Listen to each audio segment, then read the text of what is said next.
राजस्थान मेवाड़ के चित्तौड़ जिले में मंडपिया स्थित भगवान श्री कृष्ण के स्वरूप में विराजे श्री सेठ सांवरिया का बड़ी मंदिर है।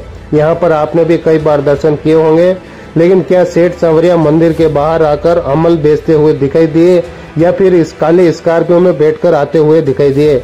लेकिन आज तरह के भजन आने लग गए हैं, जो कि भजन गायकों द्वारा प्रभु की छवि धूमिल की जा रही है। जब इसका विरोध समाज सेवी प्रहलाद कुमार जोशी ने किया तो उनको धमकाने के लिए फोन आने लगे, लेकिन सोशल मीडिया के माध्यम से इसका विरोध करने पर उनको समर्थन मिला। उसके बाद भजन गायकों द्वारा वह माफी मांगी गई। माफी मांगने के बाद भी यूट्यूब व अन्य सोशल मीडिया से वह भजन नहीं हटाए गए, जो कि आपत्तिजनक थे। इसके बाद प्रहलाद कुमार जोशी ने रेलमंगरा थाने में अपनी एफआईआर दी, जिसमें नामजद गायकों के गाए हुए भजनों के नाम हैं।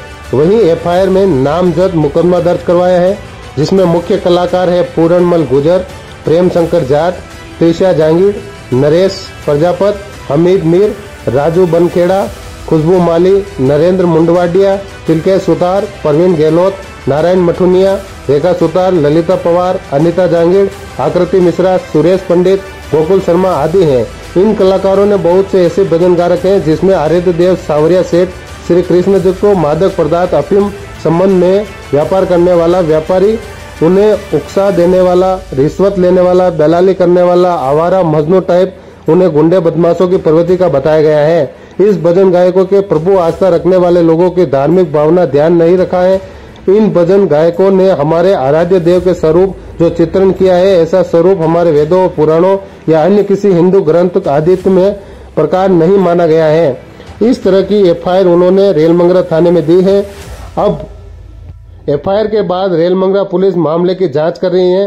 वहीं प्रहलाद कुमार जोशी से जब हमने बात की तो उन्होंने बताया कि शनाख्त हुई है, जिसके बाद उन्होंने एफआईआर दी है। उन्होंने बताया कि सोशल साइट पर मुहिम जारी रहेगी जब तक सोशल मीडिया से यह सारे भजन हटाए नहीं जा सकते।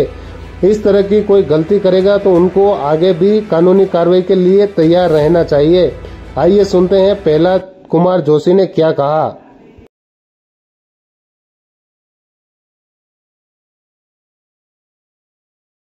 आप सभी सनातन प्रेमियों को प्रणाम करता हूं।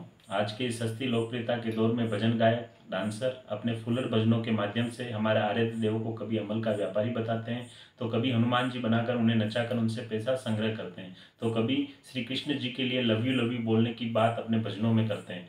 मैं सबसे पूछना चाहता हूं कि क्या हमारे आराध्य का अपमान इसी तरह होता रहेगा? क्या आने वाली पीढ़ी को हम यही सिखा कर जाएंगे कि हमारे पूर्वजों के आराध्य अफीम के व्यापारी थे? क्या इसी तरह हमारी आस्था का मजाक ये लोग बनाते रहेंगे? हम लोगों ने तो इनके विरोध में मुहिम आरंभ कर दी है। मैं तो आने वाली पीढ़ी को इस प्रकार भ्रमित करने वाले लोगों का विरोध करता हूं और करता रहूंगा, और विरोध के इस आगाज में आप सभी के साथ की अपेक्षा भी करता हूं। इस मुहिम के आगाज का परिणाम मुझे चाहे कैसे भी भुगतना पड़े, मुझे मंजूर है, पर आप लोगों से अनुरोध है कि आप लोग हमारी इस मुहिम से जुड़े। इन लोगों को दिखा दीजिए कि आस्था के साथ खिलवाड़ अब नहीं सहा जाएगा।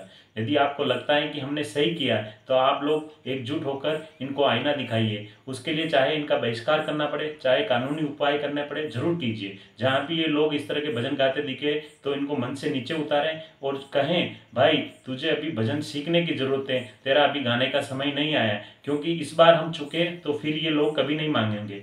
आप सभी के सहयोग की अपेक्षा के साथ यदि आपको मेरे विचार गलत लगे हो तो मुझे माफ़ करना, पर यदि मैंने सच्ची और दिल छूने वाली बात कही हो तो इस मुहिम में बढ़ चढ़कर हिस्सा लेवे। साथ ही मेरा इन सभी भजन गायकों से विनती है, आप हमारे आराध्य देव के स्वरूप का सही वर्णन नहीं कर सकते तो आपको उनके स्वरूप और उनकी छवि को धूमिल करने का अधिकार भी नहीं है।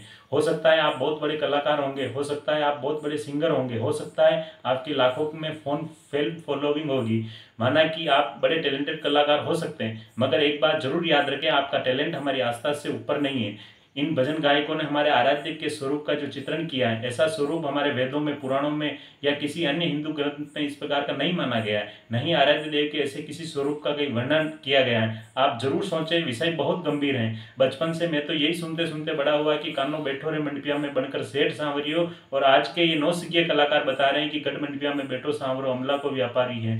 जरूर सोचें, क्योंकि आज का दिया हुआ नाम भविष्य में आपकी पहचान बनेगा। एक बार पुनः समस्त सनातन प्रेमियों से संत समाज से, कथावाचकों से अनुरोध करता हूँ, आप सभी इस मुहिम में साथ दीजिए और भविष्य में ऐसा कोई सवाल खड़ा मत होने दीजिए जिसका जवाब भविष्य में हमें ही देना पड़े और हमारी आने वाली पीढ़ी इसका जवाब हमसे ही पूछे कि जब इस तरह के कुकृत्य किए जा रहे थे तो आप मौन क्यों थे। इसी के साथ एक बार पुनः सभी को जय श्री राम, जय श्री सांवरिया सेठ की।